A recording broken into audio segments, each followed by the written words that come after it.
Well, hello, lovely listeners. Today I have the wonderful Kelle Sparta. Kelle is a great combination of grounded real world concepts balanced with woo woo energetics. Um, she sent me an email to talk about being a guest on the show, and I wasn't expecting everything I've found out since. But yeah, theatrical, dynamic, but also a shaman, founder of the Sacred Power and Purpose Mystery School. So she works with people on integrating real world skills with energetic skills. So I'm intrigued to hear about that. So they can optimize a life path even of happiness, success, and inner peace. She also is the co-host of the very popular Spirit Sherpa podcast. So I'm going to check that one out because I haven't done that yet. So you have a co-host, which I have seen him somewhere, but my apologies, I can't think of his name right now. That's okay. He's abandoned the podcast. Oh, right. He left us, so that's okay. We're actually interviewing for new co-hosts right now. So. Oh, yeah, maybe me. Anyway, so Kelle grew up in the New Age movement, and your mom said that you were talking to ghosts from your crib, and from the age of 6, you were taking classes, listening to tapes, reading books from spiritual teachers like Seth. I've read the Seth books, Abraham Hicks. I don't know Ram Dass. You could do self-hypnosis by the age of 10, and you read tarot by 12. I'd love to be able to read the tarot naturally. And in 1998, Kelle completely chucked her life, divorced her husband, sold her house and business, and moved into a house with magical practitioners that would change the way she saw the world forever. Sounds fucking ace. And in 2002, went on walkabout in the US. And now she's sharing her unique experience with all of us. So welcome, Kelle. It's a pleasure to have you. And just so the viewers know, not the viewers, the listeners and viewers maybe, Kelle had a bit of a dizzy spell before we came on. I think she's cool. She seems to be okay now, but just in case, she's just to pre-warn, but I'm sure Kelly's absolutely fine. So welcome, Kelle. Thank you so much for being here. Thank you so much for having me. This is exciting. I mean, I read the description of your podcast just before I came on. I'm like, oh, that's so me. Maybe, I'm the classic good to great girl. It's like, yeah. I don't settle for good. I always go for great. Right. Great. Cool. Like, yeah. If it's not optimized, it's not me. Love it. So, well, I always love to hear my guest's backstory, and my listeners love that as well. So I'm always intrigued to know that, the young Kelle, the little Kelle, and how that transpired certainly into that amazing moment of divorcing your husband, selling everything, and completely starting afresh. So if you want to start from wherever you feel comfortable, but I'd love to know a bit more about who you are, your background, and how you've got into doing what you're doing today. So, okay. Well, I mean, you covered a lot of the early stage stuff. What I will add into the mix is that I was a very shy child initially. I was afraid of people, mostly because my dad was a bit of a rageaholic. My mother was an alcoholic. My dad was a rageaholic. So between the two, there was a lot, right? And, we moved a lot. Like I have moved 39 times in my life and I am 52 years old. So do the math on that. And we are planning another move now too. So yay, might as well round it out to 40, right? And so I was always the new kid in school, which actually forced me out of my shell. It forced me to learn how to make friends and how to mesh quickly. Quickly with people, which quickly became my superpower. I became a chameleon, and I actually got called out on it. I was invited to stay with a bunch of people I was working with at the Renaissance Fair who I'd never met before. They were friends of a friend of mine who was supposed to come with me, and at the last second said, nah, I'm not going to make it, but you should go. And I was like, okay. And so, I showed up with some Entenmann's and said, hey, I'll be here. And I walked in, and within 10 minutes, I was sitting in the middle of the group of people, and I was, doing some healing work on some people and hanging out and chit-chatting. And somebody looked at me and said, wait a minute. I was like, what? She said, you just walked in here 10 minutes ago and you feel like you have been part of the group for 10 years. How did you do that? And I was like, I'm not telling. Like, I meshed my energy. I entrained my energy field to the energy of the group. Oh, wow. And then I just fit in, right? But the downside of that, it's a great coping mechanism for fitting in, but the downside is that nobody ever really sees you because you're not being you. Right? And so I lived behind a mask for a very long time. And I didn't even realize I was living behind a mask. And then I twice in a couple of years cut my hair from mid back to above the neck, but to like right at mid neck, and no one noticed. 2 weeks I waited for anyone to say anything, and no one noticed. And I finally said, did you notice that I cut my hair? And they all looked at me and sort of squinted and turned their heads. And it was like they were really trying to see hard. And they went, oh, I guess you did. And I was like, I am wearing an energetic mask that they can't see through to even see what I look like. Right. Wow. Okay. I wasn't even aware I'd done it. I didn't even know how to do it, but I had done it. And so I spent some time taking down that mask so that people could actually see me, because it's very lonely to never be seen. And so, I was very good at looking like I was perfect all the time, because I had to be perfect. I was, perfectionist and a control freak, and right, because those are safety mechanisms. We feel safe if we can control the world around us. We feel safe if we can always be perfect, because then no one can find fault with us, right? Which is patently untrue, by the way. They get pissed off that you're perfect all the time. Yeah, exactly. Just for the record. They get mad about that too. So, it doesn't actually fix you can't win either way. So right, you're out of luck either way. And so, I had all of these coping mechanisms, and none of them were helping with the mental stress, right? So I was going through this anxiety all the time. If somebody would say, hey, can we talk later on today? I would immediately go into, oh my God, what did I do wrong? I would review absolutely everything we'd ever said to one another. I would look at every situation and I'd be like, okay, what did I do? What did I screw up? Why are they upset with me? They want to talk to me. And then, what they would actually want to say is, hey, you want to come to a party? And I'm like, I went through all of this for nothing, right? And if I was mad at somebody, I wouldn't say I was mad at them. I would just have repeated arguments in my head with them. I'd be like coming at it from 15 different directions, trying to figure out how I was going to confront them. And, I'd get myself all spun up and I get more and more angry until finally I exploded all over them. And they were like, what is your problem? Because, this was not that big of a deal. And I'm like, but I built it into a big deal in my head by having 50 arguments with you before I had the conversation, right?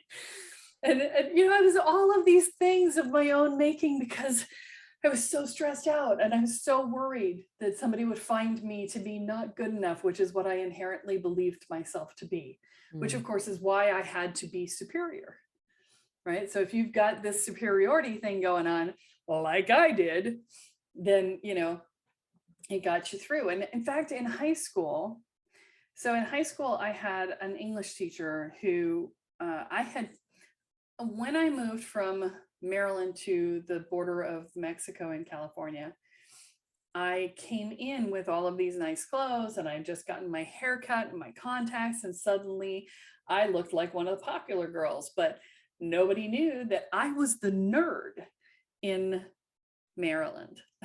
And so I didn't know how to be a popular girl. And so for 3 months I was a popular girl, and I was like, I don't know how this works. And I had always been sort of the leader of the nerds. And so I just did what I normally did, which was evidently challenging the lead popular girl for supremacy, which I didn't realize I was doing.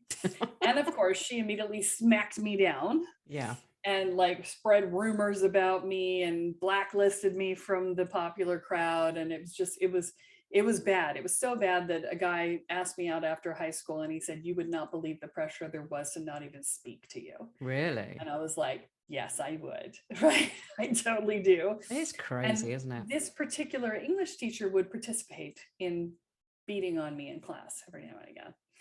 And so one day I went to him and I was busy. The reason I could survive is I kept myself very busy. If you saw my calendar from my senior year, I don't even know when I slept.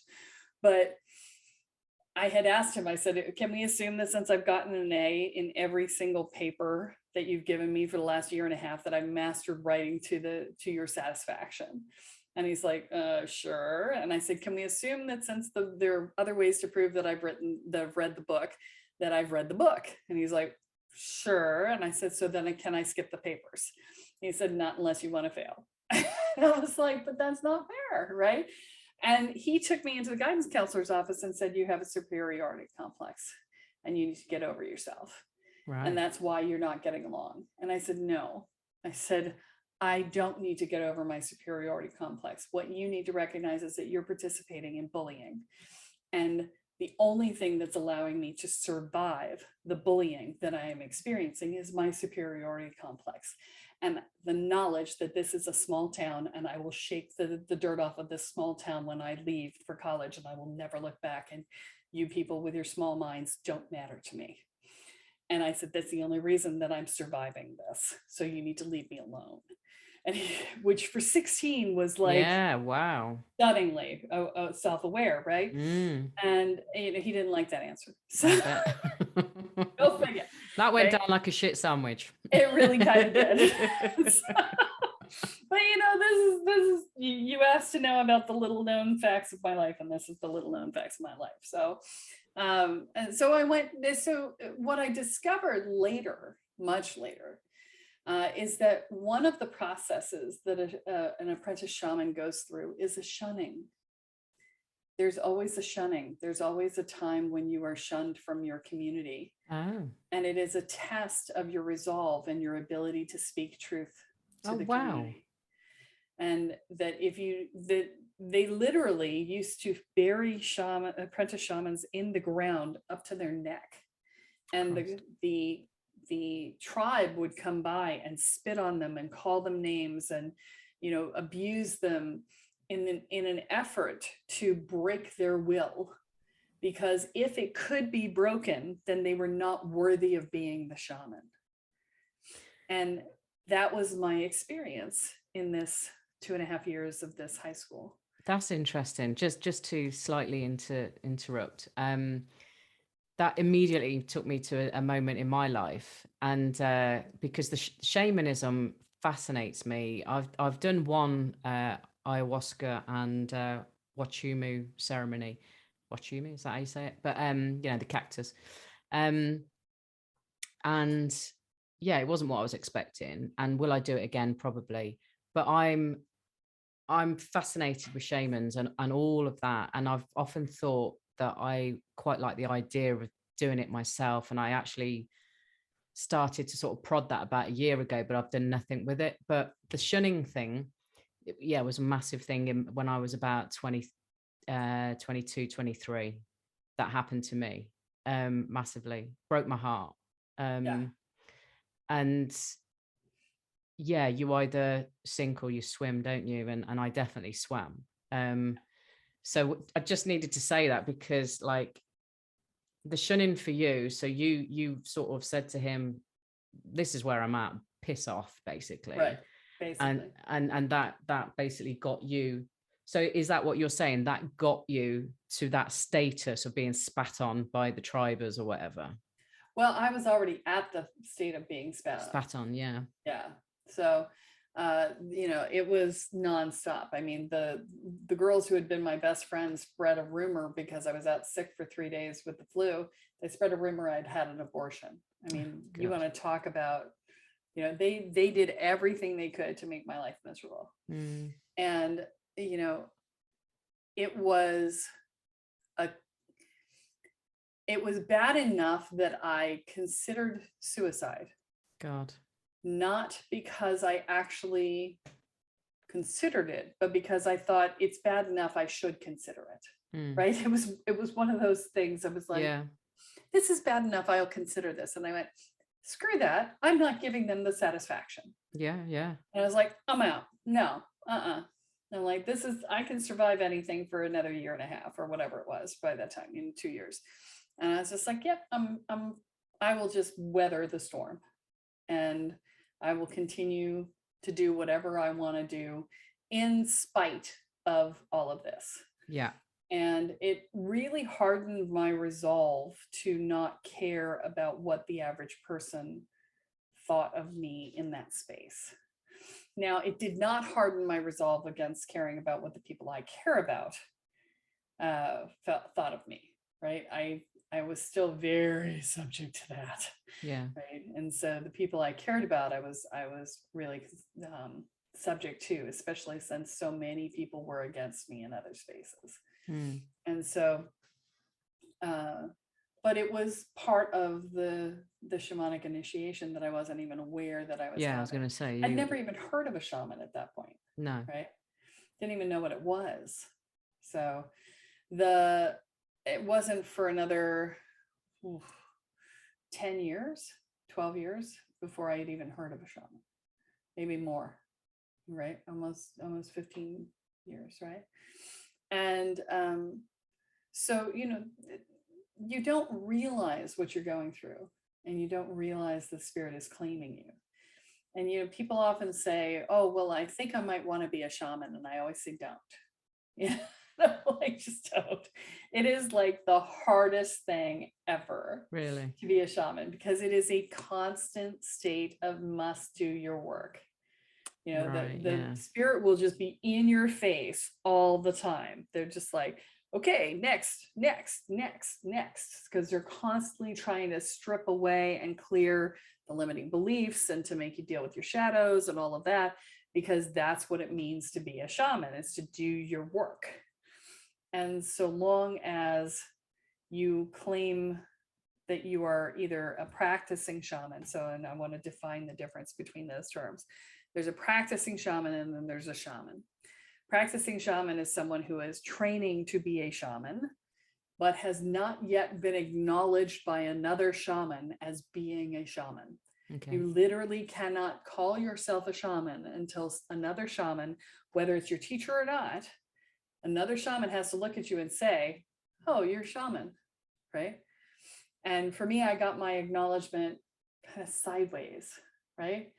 I studied with a bunch of different shamans over the course of time. On the walkabout, Spirit put me in front of like 11, 12 different shamans, right? And I stayed with them at different times, and they gave me different pieces of training. And so, and my Reiki master, when I was taking Reiki classes, was a shaman. And I had no idea of that when I signed up, right? It's like Spirit was just like, you're going to be a shaman. Here we go. We're just going to whack you upside the head with a bunch of shamans. And a friend of mine was having her house cleared, and she had invited a shaman who was from Thailand to come and clear her house. And he was, he was living in Thailand, but he was American. And he had pulled out his eagle feather, and he pulled it out to set it down, and he stopped midway through, and he's like, I have to introduce my eagle feather to you. Now, she had just asked me to come and be in support. I had not said a word about who I was or what I did. And he's like, I have to introduce my eagle feather to you. I was like, oh, okay. So he handed me the eagle feather, and I communed with it for a moment. And then I handed it back to him. And he went, why didn't you tell me you were a shaman? And I didn't have the nerve to say, well, up until a second ago, I wasn't, right? I just said, it just didn't seem relevant, right? So that was my acknowledgement, right? Brilliant. And you know, I had a friend of mine who'd been training as a shaman for 20 years with underneath a single shaman who refused to acknowledge her because of his own ego issues. And so I had to look at her and say, you're a shaman, and give her the acknowledgement. She was like, oh, thank God. Because she really had been for a long time, but she couldn't claim it until she got acknowledged. And that's just, there's something in the energetic of shamanism that requires it. And Yeah, because they want to wasn't it feel. in the traditional view of shamans, it's like it's a generational thing, isn't it? Yes. So like, I mean, when I went and had my plant medicine, it was in Leeds in the UK, you know, it wasn't in the rainforest. Right. And that's okay. You know, I'd been introduced to him through other people and they'd had amazing experiences. But it sort of, I was like, oh, right, this is different. I'm in, yeah, you know, I'm in a detached house in England. I'm not in a rainforest and I'm still having this experience, you know? Right. So things have changed. Yeah. It was like me doing my walkabout in my car, right? So in Aboriginal culture in Australia, a walkabout is walking out into the desert. And so everybody thinks of a walkabout as being walking into the desert. But what it is you're walking into your world until you find yourself, Mm, right? That's, you know, and I'm from the US. And so my world lives in cars and my world travels the entire country. And my world is all about changing places and doing things. That's my energy. And so I went 14,000 miles over the course of a year, staying with random strangers who would, it was so fascinating because each place I stayed would send me to the next one. right. I was going to say, how did you find these people? Yeah. Yeah, there would be, you know, like I would go to a festival. So a classic example, I went to a festival, I was in the bathroom. There's this woman with beautiful long hair, and I am a master hair braider, having worked at the Renaissance Fair for many years. Okay. And I looked at her, I was like, oh, would you like me to braid your hair? I'm a master hair braider. And she's like, oh my God, that'd be fantastic. And I was like, I love keeping my skills up. This would be great. And so I sat and I was braiding her hair and she was asking me what was going on. And I told her I was on spiritual pilgrimage. And she was like, oh, you have to go to Spiral Festival. Now we're in upstate New York, and Spiral Festival's in Atlanta, which is, you know, a long ways away. And I said, well, I said, how much does it cost? Because at the time I was living on $350 a month in unemployment insurance and the kindness of strangers, and I had zero savings. And I had just declared bankruptcy, so I had no credit cards. And so I was just like, yeah, this is not, I was just in this space. And she said, well, it's $250. I said, I can't afford that. Do you know if they have work study options? And she said, well, they probably filled all of those because it's happening in a couple of days, but I can't go. And I have set the money aside to go. So if you'll go, I'll pay for you. And I was like, I'm there. And You didn't go, oh, no, no, no, I couldn't take that. No, no, no. You just went, yeah, yes, thank you. like, yes, thank you. Because the universe was providing, right? Yeah. Yeah. This is where you need to go next. Okay. And so she said, but I'm not going to give you the money, which I totally understood. She said, I'll give my boyfriend who's going to the festival the money and he'll pay for you when you get there. She said, follow us home to Lexington, Kentucky. And you can stay the night with us.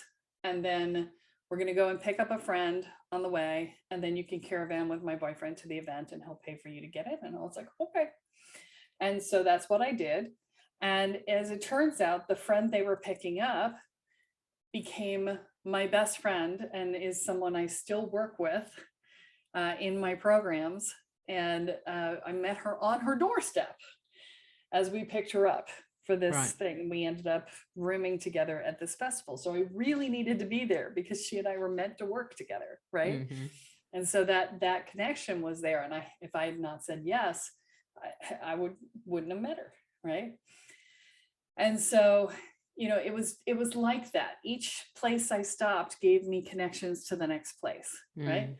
And so, you know, I met a bunch of people there, and one of the guys there said, come to St. Augustine, Florida. And so I did. And I stayed with him for a couple of weeks. And then later, after I had been back off of my walkabout, he was on his own walkabout, and he came up to Massachusetts, and I put him up, and we did a little ritual for my students saying, this is what it's like to be on walkabout, right? Mm.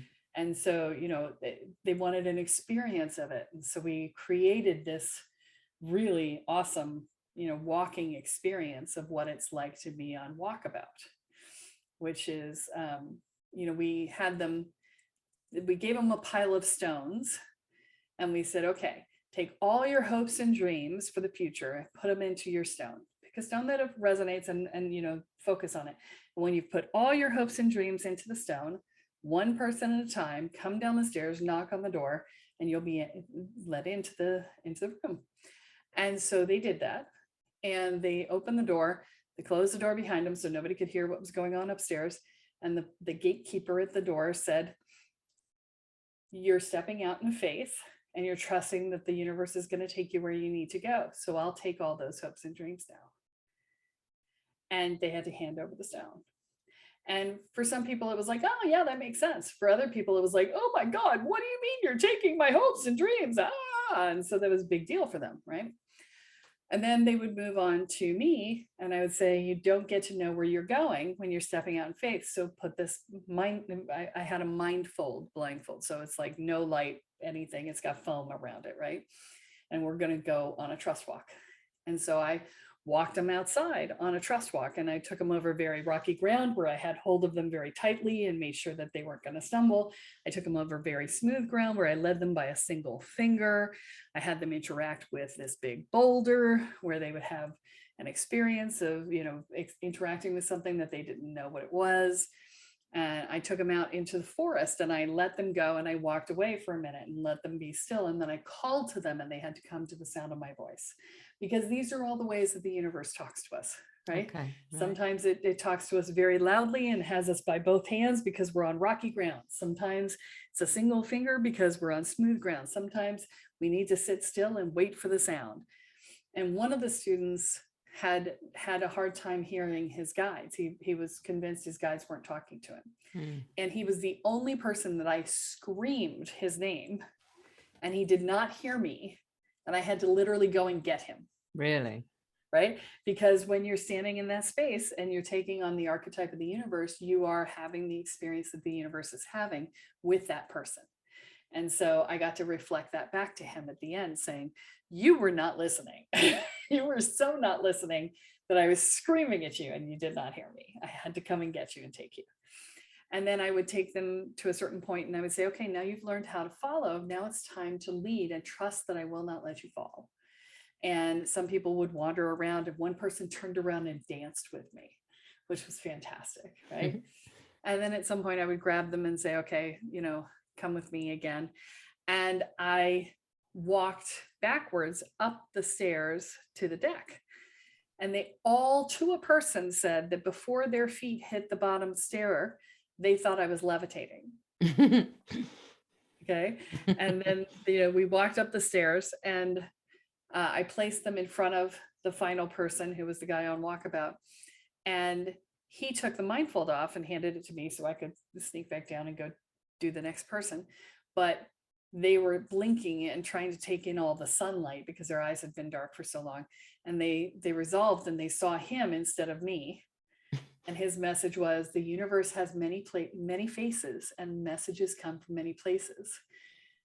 Please come inside and contemplate your experience in silence. And so it gave people the opportunity to come in and just sort of marinate on their concept. And then once everybody was through and had a chance to integrate, we debriefed, and everybody had a chance to share about what their experience was, because everyone went through the exact same steps and everyone had different experiences. Yeah. Right. And that was a learning unto itself. Right. But this was giving people the experience of what it was like to be on walkabout. Right. It sounds amazing. And I've never heard of a mind fold. That's hilarious. Yeah. Instead of a blindfold. If you know anybody in the BDSM world, that they know the mind fold. Right. But yes, so, all of these things, and this is what we do when we do our ritual retreats, is we create experiences like that, right? It's an opportunity to step into a space that most of us only get to experience 2 or 3 times in a lifetime. There are those moments in your life that are pivotal, that change how you see yourself, change who you believe yourself to be, change your experience of the world. We create those experiences within a ritual context and allow people to engage them at whatever level they want. You can take a shallow dive or you can take a deep dive. And it walks you through the process of being able to clear things out of your energy field, out of your belief structure, out of your mindset, to clear emotions, to clear, concepts, right? Yeah. So to go back a bit, just thinking about what I said at the beginning, where you were seeing dead people in the crib. Were your parents that way inclined? Were you a bit of a freak, in as much as, Jesus Christ, what's she talking about? So my father would or what's say she babbling yes. on about, as a baby? Yeah, my father would say yes. My father was an incredibly intuitive guy. Okay. In fact, one of the things that he talked about all the time was, well, I knew this was coming, blah, blah, blah, blah, blah, this client, blah, blah, blah. But he always put it down to being able to read people, right? He just thought he was good at reading people. No, the man was freaking intuitive, right? Right. And then there was my mother, who was psychic as a child and was scared of it. And so she shut it down, and she never figured out how to turn it back on again. All right. And so she was committed to the idea that that would not happen to me, which is why I got so much training early on. I got the psychic training early on because of that.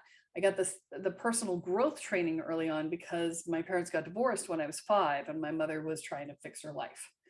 And so for, 15 years, she was, I can't even tell you how many personal growth self-help programs she brought home. I mean, we didn't watch TV, we listened to tapes, right? And it was nonstop. So I don't even know all the people that we studied with. I know that she brought home Est when I was 6 years old, which was a precursor to Landmark. Oh yeah, I've done Landmark. Yeah, it was the not kinder, gentler version of Landmark. It was the harsher version of Landmark. What, there's a harsher version? Oh, yes. Est was the in your freaking face version of Landmark. Okay. And so she brought that home when I was 6 years old. Yeah.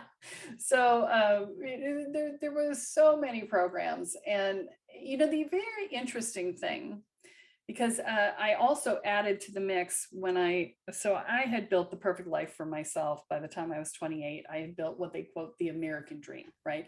I had the trophy husband, I had the big house, I had the dog and the 2 cars, and I had the successful business. I was a pillar of my community, and, being president of the local Habitat for Humanity affiliate. By all outside ticks on the chart, I was successful, right? And I hated my life, right? So I just leveled it. It was just like, I'm done. Divorced the husband, gave him the dog, sold the house, the whole thing, right? Okay, how, right? Because I've been through that process of realizing that I wasn't happy and divorcing, etc. But it took me quite a long time, and there was something that started it in terms of my unraveling, and that's what got me to be honest and everything else. But that took time. That took a lot of guilt. That took a lot of tears. That took a panic attacks in the middle of the night and all the rest of it. You make it sound easy, like, yeah, I just decided. I just decided that was it. No, I knew 6 months into the marriage it was a nightmare. I was like, yep, it's done. This was a bad idea. But my father at the wedding reception had said it'll never last. Right. And what, to you or publicly? To me. And I looked at him and I was like, watch me. And I was just like, and so I put up with 6.5 more years of, being unhappy and begging for therapy and, for couples therapy and all of this other stuff. And I finally, at 7 years in, I went, I can either make my father right and claim and admit that I failed, or I can be miserable. I looked ahead and I was like, it'll be 10 years before I have another choice point on this. It'll be 10 years before I give myself permission. I'm not living this for 10 years more. I'm not doing it. I'd rather be a failure and make my father right than do this. Yeah. And ironically, I called my father to tell him, and he said, well, I can't say you didn't make a good show of it and you didn't try. I'm proud of you. Only time in his life he ever said he was proud of me was the time that I was spiting him. I was like, yeah, I don't think that's how I want to get my kudos from my dad. No. So only time in my life he ever said it. So, it was not easy. I went through a lot. I couldn't admit that I was a failure for a long time. And there was a lot of angst and agony because I still loved him. I just couldn't live with him. He made my life miserable. I mean, he was controlling and we just were not compatible. And it just wasn't a good fit from the very beginning. And I don't know what I was thinking. I was 21 and stupid. That's what I was thinking. But it was my third marriage proposal. I thought I had been, very, very, reasonable. My first one came when I was 16. I was just like, I thought I'd been reasonable waiting till I was 21. No, I was still insane. So, it is what it is, right? And I'm certain that there was a life contract for us to meet because when I was choosing colleges, I was looking at Puget Sound, Washington. I was looking at Ithaca, New York, and I was looking at San Diego, California. And as it turns out, my husband-to-be had been on every single one of those campuses during the time that I was in college. And so it was destined. Yeah. So it was destiny, right? Wow. I was convinced, I'm still convinced that was a life contract to say, okay, this is what I don't want, right? And to get me to that space. So no, it was not easy. It was miserable. In fact, I was a real estate agent at the time that I got the divorce, and the agents are gossip mongers of the world. I mean, it's horrifying. And I made my business partner, who is the gossip monger of the best, he was the best gossip monger ever, right? I made him promise not to tell anyone that I was going through this until it was done, because I didn't want other people in my business, because I was in so much pain. Because when you get a divorce, even if it's your idea, even if you're happy about it, which I was thrilled. But even if you're happy about it, it is a grieving process, because you're grieving the dream of what could have been. Yeah. You're grieving the dream of the life that you were going to build together. And it was a very sad time. And it was the first time I ever lived alone. It was so funny. I called both my parents to tell them I was getting divorced, and they both said, do you want to move home? And I exactly like that. And I was like, oh God, no. And they went, oh, good. Oh, right. Okay. Then we wish you all the best. You would be welcome, right? It was like, no, I definitely don't want to come home. Thank you for the offer. And no. So yeah, it was very hard. But once I got through it, the next year was the most grateful I've ever been in my life. I literally woke up every morning going, oh, I love my life. I love my life. I don't have to account to him for anything. I don't have to check with him before I make a purchase. I don't have to deal with him whining about whatever it is that I bought because he didn't like it. I don't have to deal with him for, I don't have to worry that I have to go to this business event and he's feeling sad that he's left at home alone and, but doesn't want to come. And, it's just like, all grow up. Yes. Thank you. Thank you. Yeah. He refused to get a job no matter what. Our deal was when we got married that he was getting out of the military, because I didn't want to be a military wife, because I'd always been a military brat. And I was like, I've been there, I've done that, I'm done. And then he took another tour after we got married without telling me. Right. And I put my foot down. I was like, I am done with being a military wife. So you either keep the agreement or I'm out. Because you agreed before we got married. That was part of the deal. And so he got out, but never, he resented me for the rest of the time because he didn't want to get out. Right.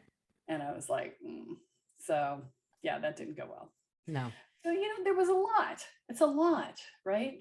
And, when you're 21 and you get married, you're like, oh, this is great. You don't even know who the hell you are when you're 21.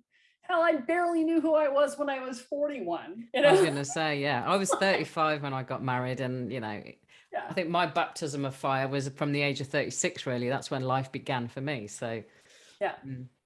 So, it was, what I realized though in that year was that gratitude and connection to your intuition are related. I didn't realize that before, but the gratitude that I was living in, just in this, life is so good moment, right? It was like, yay. I was so open to the spiritual world at that time. I was just like, the messages were coming through hot and heavy. I mean, just crazy amounts of messages, to the point where, like, one day there was the spiritualist church that I went to, and I was running late, and because Sunday, and I was a real estate agent, go figure. And I was like, maybe I'll just go next week. And they said, no, you have to go. She won't be there next week. And I was like, who won't be there next week? And they wouldn't say anything. And I was like, okay, fine, I'll go. And I go, and I'm at the coffee clutch afterwards, and one of the members introduces me to her mother, and I was like, oh, do you live here? And she's like, no, I'm just visiting. I'm leaving in a couple of days. I said, oh, you're the person I'm supposed to be here for. And I told her the story, and her jaw dropped, and she was like, oh my God, you're my message.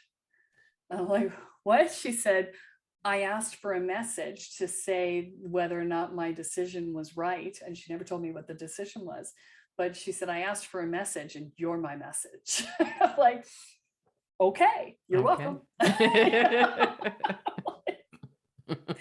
So yeah, I mean, that sort of thing was happening all the time, and so it was very hard to get through it initially, but getting out the other side was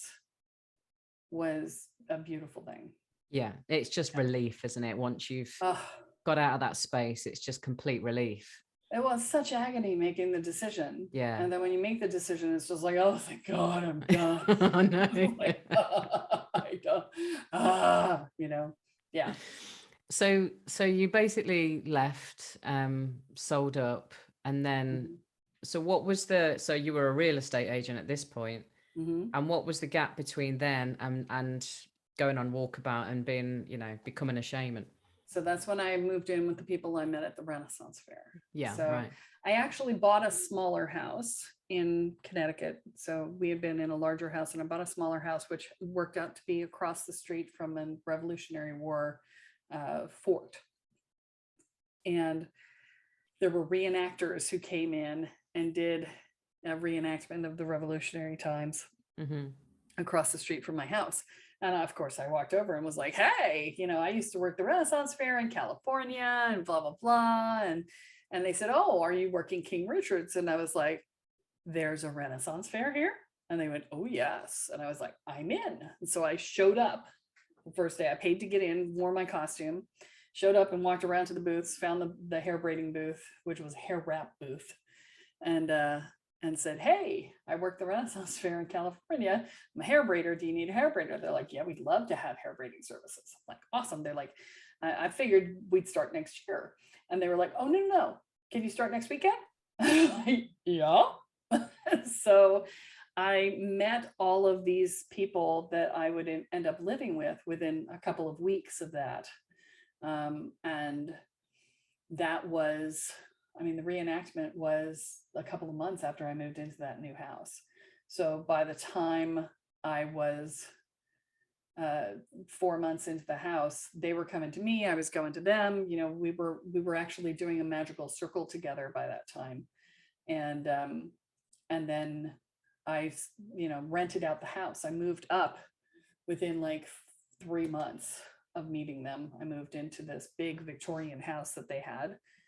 It was 6 bedrooms and 4 bathrooms, and it's massive, 3,600 square feet, massive house. And lived with them for 4 years. Eventually I sold my house. I rented it for a year, and then I sold it. And then, shortly thereafter went on walkabout, after the 4 years were up. Excuse my ignorance. So the Renaissance fair, the reenactment, I know little about that world. So the people that get involved in that sort of stuff, they tend to be spiritual and a bit woo-woo, or? I would say, yeah, for the Renaissance fair peeps, yes, they tend to be pagan. Not all of them, but a large percentage tend to be pagan. The reenactors are often, so there's reenactment groups, and then there's the SCA, which is the Society for Creative Anachronisms. And the SCA often flips over to both the Renaissance and the reenactor groups. The SCA there's a lot of pagans in that group as well. Reenactors, not as much. They're more sort of regular Joes. Right? Yeah, that's what I thought. Yeah. Yeah. So the reenactors were more of just a, hey, did you know there's a Renaissance fair? Okay, got you. Yeah. Right. So they got me from point A to point B. But there are a lot of SCA people who do reenactment as well. So there's crossover. There's a lot of crossover in some weird groups. I mean, yeah, Renaissance fair, SCA, sci-fi, fantasy, cosplay, BDSM, Tantra, all of those worlds overlap. Okay. Which is a weird combination of things, but it's all alternative mindsets. Yeah. So, alternative ways of being. They all are sort of like, I live outside of the norm. Yeah. And I walk my own road, right? And so, while all of those paths seem to be somewhat different, they all attract similar people. Yeah. Okay. Got you. Yeah. And they're often oddly computer programmers. Which is another big community of people. Interesting. Well, right? I did some marketing work for a guy that just sells some stuff on Etsy and places like that. And some of the stuff he sold were frog related. So I joined a few frog groups on Facebook. Frog? Wow. Frog. I don't know what that is. Like a toad, frog, ribbit. Yeah, I know what that is, but I don't know what a frog group is. Oh, just a Facebook group, a love of frogs or whatever. Oh, okay. Yeah. I thought it was an acronym for something. I'm like, just a bunch of people who like frogs. Okay, I'm sorry. Just a bunch of people. But those people that like frogs, they really like frogs, and they really identify with the frogs and actually think they're frogs.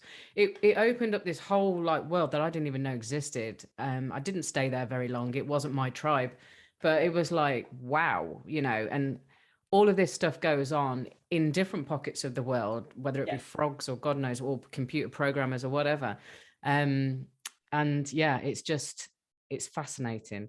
But I've noticed the time. I can't believe how quick it's gone. And we haven't talked about what you're actually doing right now and helping people. So do you want to talk about that? Sure. Yeah. So, that journey that I took was all about healing me. Yeah. Right. And, getting me past all of the angst and the worry and the dread and the self-doubt and the blah, blah, blah, blah, blah, blah, blah. Right. And it took me about 25 years to get to the point where I finally feel comfortable in my own skin, where I don't worry about what other people think about me, where I don't have these anxious thoughts running through my head, and where I can feel calm and peaceful most of the time. And, and where I don't have to like limit myself and say, oh, well, I'm only showing this much of myself. Right. And so, my goal now is, over the course of those 25 years, I literally just wrote down everything that worked. And so, when you're taking a journey like this, 9/10 of the journey is trying to define the problem that you have, because you're not really sure, what the symptoms are, but you don't know what the problem is, right? And then trying to find a solution to said problem that works, right? You'll try a whole bunch of different things, and most of them won't work. And then, you'll find the one thing that works. And so only 1/10 of the time is spent actually doing the thing that works. And so when I tell people that I can take 25 years worth of personal growth work and turn it into a 2.5-year process, they go, and I'm like, no, Like it's not, yes, it's the express train, but it's not the terrifying express train, because I've taken the 9/10 of the wandering around in the dark and trying to figure it out process out, right? And I've only given you the stuff that actually works, and that's the curriculum, right? And so, that process is what I teach now. The first program's 4 months long, and then there's a year long and a year long after that. But the first program is called Inner Peace 101, Finding Emotional Safety, because before you can do any growth process, you have to find emotional safety. Remember, I was talking about all of those insane thoughts running through my head and the arguments that I was having with people. It took up all of my energy and all of my bandwidth. And if you had asked me to actually grow during that time, I'd have looked at you like you were nuts, because growth requires leaving your comfort zone. And my comfort zone was already uncomfortable enough. Thank you very much. Right. And so that's what the process of the first program is to cut that stress level in half so that you have the bandwidth to actually do the work. And then the second step is about solidifying your sense of self, your identity, your personal power base. And a good indicator of whether or not you need to do this is if you have to make a personal decision, not a business decision, not a decision for somebody else, but a personal decision for you. That's a big decision, right? If you have to take that big decision and build up energy, build up energy, build up energy, and then pull the trigger on the decision immediately, or else all the energy drains out, then you need to solidify your sense of self and your personal power base, right? Because that means you've got holes in that energetic container, okay? So that process is about, claiming your space and owning your power, internalizing your sense of value, setting your boundaries, de-armoring your heart so that you can actually feel again, which also means draining that well of rage that you've got because you've been last on your own priority list for so long, and then learning how to love yourself. And those steps get you to the place where you are finally solid in your own self. Then, and only then, can you do the third step, which is shadow work, which is the step that most people try to jump to. Most people try to jump past stage 1 and 2 and jump straight into the shadow work. And if you have a good sense of self-preservation and you're lucky, nothing will happen when you do the work. It won't work. If you have a bad sense of self-preservation, which most of us do, you will likely re-traumatize yourself if you skip the first 2 steps. And so this is why we wait to do the first 2 steps until we get to the shadow work. And the shadow work is about digging out the buttons and the triggers to send you flying. It's all the digging out the ugly parts that you don't want to look at and bringing them into the light, and learning how to accept yourself and love yourself within those spaces, changing the limiting beliefs and shifting your identity from I don't believe I'm a very good person to, hey, I'm pretty awesome, right? And so that's what that third step encompasses. And then I have programs after that that teach magic and metaphysics and things like that. But and you learn energetics along the way too. This is the piece that I do that other people don't, which is I blend the personal growth, self-help side of things with the energetics, metaphysics part of things, with the wellness arena as well. And when you put those 3 together, you get real transformation at an accelerated pace with a lot more grace and ease than you get it in other places. And in most cases, those worlds live in very different niches out in the world. So it's very hard to find ways where those cross over. And so that's been the thing that I've done with my life, is taking those and integrating them. And so I've also got a book coming out next week. It's called The Overachiever's Guide to Nailing Your Spiritual Growth in Record Time Without Quitting Your Job, Turning Over Your Power, or Joining a Cult. So, it is the irreverent guide to happiness. So, and it's the curriculum that everyone goes looking for, right? It's not a how-to so much. I mean, there's a little how-to in there because I give you some starter healing steps for everything, but I did over 3,000 energy scans over the course of the last 10 years. And on people who are on a spiritual path. And I found 38 blocks or wounds that are common to everyone within that context. Not everybody had all of them, but everybody had some of them. And so what I did was in the book, I have laid out all of those wounds and what the causes are, what the symptoms are, and what some starter healing steps are to start working on them. And so I've got that. I've got what the process of change is and what you can expect from it when you make inner change, when you make outer change. I've got the spiritual traps that you might fall into and how to avoid them. I've got essential mindset stuff that you have to be in and make sure that you don't get stuck. And then I also talk about the stages of personal growth and what you can expect in each stage and what the keys are to getting from one stage to the next. Oh. So, yeah. Wow. I loved all of that. When you were talking about the step 1, 2, 3, I was thinking, well, I'm all right with step 1. I think step 1's fine. I don't need to do step 1. And I could understand why people want to jump to step 3. But I was also thinking about my partner, and I was thinking, oh God, this sounds perfect for him, where he is right now, especially step 1. But anyway, so I will have a look at your website after this. Thank you for sharing that. And do you know what? There are smiley people in this world, and I'm not one of them. I've very often been told, bloody hell, crack a smile, Mel, or whatever, because I look miserable. Not that I'm trying to look miserable, but apparently I do sometimes. And but I've had a smile on my face all the way through this. You are an absolute delight to be in the space of, and you've just got that element of, I mean, the superiority, I probably wouldn't have blended with you back then, when you described how you were at school. But just your life experience, the way that you express it, the way you're sharing it honestly here, and I can relate to a lot of your situations. I've just had a smile the whole way through. And so thank you for that. And I'm hoping that the listeners will be smiling all the way through as well, because we've had a bit of a giggle as we've talked. Yeah. And so thank you. And I love to, well, no, firstly, where can people find you? I was talking about your website a minute ago. So if somebody wants to seek you out, where do they go? So they can come to the website at kellesparta.com. It's KELLE. Mm-hmm. SPARTA. So it's kellesparta.com. And then you could also find me on my podcast at spiritsherpapodcast.com or Spirit Sherpa on any podcast player. Okay, cool. And obviously I'll put it in the show notes anyway. So I always like to finalize these chats with anything you feel drawn to share before we finish. I do this at the end of my podcast too. So do you? In a second, I will tap in and channel you a message. Let's see. Ooh, okay, that's new. And what they're saying is the world is your oyster.